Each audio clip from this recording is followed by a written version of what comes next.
দেশের আইন শৃঙ্খলা রক্ষায় কারফিউ জারির পর ঢাকার রাস্তায় নামে সেনাবাহিনী। টহল দেওয়ার সময় সেনাবাহিনীর বহরে ব্যবহার করা এপিসিতে ইউএন লেখা নিয়ে তৈরি হয় বিতর্ক, যা এখনো চলমান। এপিসিগুলোর রং ছিল সাদা। পৃথিবীর বিভিন্ন দেশে জাতিসংঘ শান্তি রক্ষায় যেসব সরঞ্জাম ব্যবহার করে তাতে ইউএন লেখা থাকে। বিষয়টি নিয়ে গত বুধবার পররাষ্ট্রমন্ত্রী হাসান মাহমুদ জানিয়েছিলেন, সেনাবাহিনীর একটি সাজোয়া যানে ইউএন লেখা ছিল। ভুল করে জাতিসংঘের লোগো সম্বলিত গাড়ি ব্যবহার করা হয়েছে, তবে এই গাড়ি জাতিসংঘের নয়, বাংলাদেশের বলে উল্লেখ করেছিলেন তিনি। এগুলো জাতিসংঘ শান্তি মিশনে ভাড়া দেওয়া হয়েছিল, লোগোটা মোছা হয়নি ভুলে, তো সেই লোগোগুলো মুছে দেওয়া হয়েছে এখন। চোখ ফেরানো যাক, জাতিসংঘ শান্তিরক্ষী মিশনে যেসব দেশ কাজ করে তা কিসের ভিত্তিতে পরিচালিত হয় সেদিকে।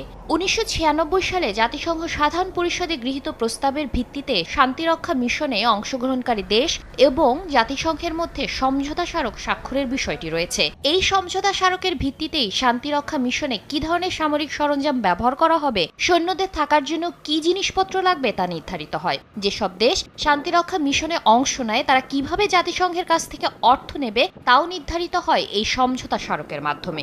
250-টিরও বেশি ডিজাইন অপশন নিয়ে ওয়ালটন স্মার্ট ফ্রিজ, বোঝে আপনার প্রয়োজন।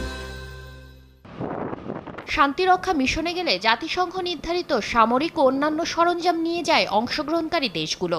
এসব সরঞ্জামের জন্য জাতিসংঘ দেশগুলোকে ভাড়াও দেয়। সরঞ্জাম আনা নেয়া ও মিশনে সেগুলো রক্ষণাবেক্ষণের জন্য জাতিসংঘ অর্থ দেয়। মিশন শেষ হলে আবার তা দেশে ফেরত আনা হয়। বাংলাদেশের ক্ষেত্রেও এ বিষয়টি একই রকম।